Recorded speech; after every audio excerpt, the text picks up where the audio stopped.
Assalamualaikum warahmatullahi wabarakatuh. Saudara-saudara sekalian, meminjam istilah paradok dalam buku Paradok Indonesia yang ditulis oleh Presiden Republik Indonesia ya, Bapak Prabowo Subianto, kami rasa ini merupakan hal yang tepat sekali ya. Paradok sendiri berarti bahwa kondisi yang bertentangan yang jika kita lihat, tetapi setelah diselidiki lebih lama ternyata memang bertentangan. Pasal 27 Undang-Undang Dasar 1945 jelas-jelas menyatakan bahwa setiap warga negara berkesamaan kedudukannya dalam hukum dan pemerintahan dan wajib menjunjung tinggi hukum dan pemerintahan dengan tiada kecualinya. Pada hari ini saya sebagai terlapor, meskipun saya juga adalah kuasa hukum ya dari para pengacara di TPUA ya, dan anti kriminalisasi akademisi dan aktivis ini merasakan sekali. Ya perlu Anda ketahui seperti kondisi kami ya, kami adalah aktivis TPUA yang dikejar-kejar untuk segera dinaikkan ke sidik ya, luar biasa ini, dan dalam minggu-minggu ini akan mengalami panggilan untuk diperiksa.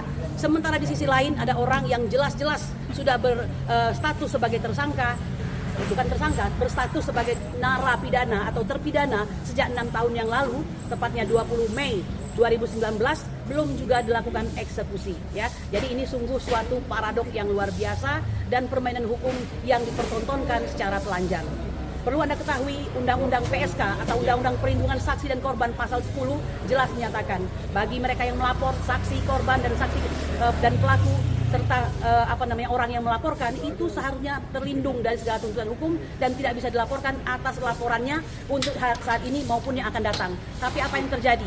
Orang yang melaporkan yaitu TPUA dilaporkan kembali oleh Joko Widodo ya, dengan serangkaian orkestrasi pelaporan oleh beberapa orang dan laporan dari saudara Joko Widodo sendiri yang akhirnya pada hari ini telah membuat kami menjadi istilahnya itu pesakitan begitu ya.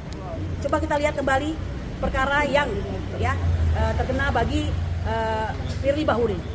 9 bulan lebih sudah ditetapkan sebagai tersangka ya atas jeratan pasal daripada 11, 12E, 12B dan 11 junto pasal 65 KUHP maksud kami, tetap sampai hari ini tidak diapa-apakan ya, luar biasa.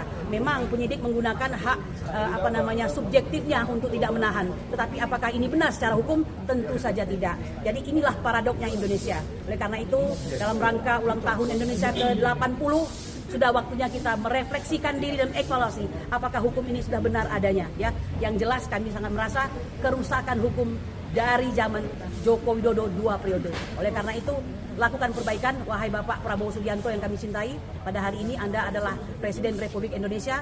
Paradok Indonesia yang Anda buat itu benar sekali, maka lakukanlah semacam perbaikan-perbaikan yang sudah selayaknya Anda perbaiki. Ya, kami berharap sebagai rakyat Indonesia, putuskanlah hubungan-hubungan yang sangat riskan dan tidak berguna dengan presiden yang lama, di mana sebenarnya kerusakan banyak terjadi pada zaman pemerintahannya yang kami rasakan sampai dengan hari ini. Saya kira demikian saja harapan kami dari orang-orang yang sedang mencari keadilan pada hari ini, agar kiranya hukum mencapai tujuannya yang salah satunya adalah kemanfaatan. Demikian, Assalamualaikum warahmatullahi wabarakatuh. Waalaikumsalam.